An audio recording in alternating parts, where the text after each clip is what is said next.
மகன் அதில் என்ன ட்விஸ்ட் ஆகுதுன்ட்டு பார்க்கலாமா? இங்கே வந்து நம்ம விஜய் வந்து அந்த லெட்டரை படிச்சுட்டு வந்து வாசலில் வந்து அவங்க தாத்தா நின்று இருக்கிறாங்கங்க. அங்கே பார்த்துட்டு விஜய் என்ன சொல்ல போகிறாருன்ட்டு அப்படியே கொஞ்ச நேரம் அந்த கதவாண்டி அப்படியே கண்ணீரோடையே நிற்கிறாரு. அப்புறம் வந்து ஓடி வந்து தாத்தான்னும் போது, என்ன விஜய் என்ன அங்கே துணியெல்லாம் இருக்குதான்னும் போது, இல்லைங்க தாத்தா, காவேரி வந்து லெட்ரு எழுதி வச்சுட்டு வெளியே போயிட்டு இருக்கிறா தாத்தா. டே விஜய், நீ என்னடா சொல்கிற நீ? ஆனும் போது, எனக்கே ஒன்றுமே புரியல தாத்தா, நைட் அவளை கொஞ்சம் நான் ஜாஸ்தி திட்டேன், அதில் எடுத்த முடிவாக இருக்குதுன்னும் போது, விஜய் என்ன விஜய் நீ பண்ணியிருக்கிற? நம்ம குடும்பம் தான் அவன் மேலே ஏற்கனவே கோவப்பட்டோம், நீயாவது அன்பாக பார்த்துக்க கூடாதா? நீயும் இப்படி பண்ணியிருக்கிறிய, என்ன காரியம் பண்ணியிருக்கிறப்பா? இன்னும் கல்யாணம் ஆகி கூட இன்னும் ஒரு 4 மாதம் கூட ஆகலை, அதுக்குள்ளேயே அவள் வீட்டை விட்டு வெளியே போயிருக்கிறாருன்னா நம்ம குடும்பத்தை பற்றி என்ன விஜய் நினைப்பாங்க? உனக்கு கொஞ்சம் கூட அறிவு இல்லையான்ட்டு விஜயோட தாத்தா வந்து விஜயை பார்த்து திட்டுவார்.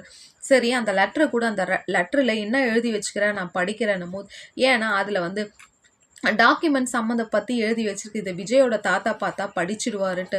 அப்படியெல்லாம் ஒன்றும் இல்லை தாத்தா, வீட்டை விட்டு போகிறன்ட்டு தான் எழுதிக்கிறார் விஜய் கிட்ட வந்து சொல்கிறாங்க. லைக் பண்ணுங்கள், கமெண்ட் பண்ணுங்கள் ஃப்ரெண்ட்ஸ்.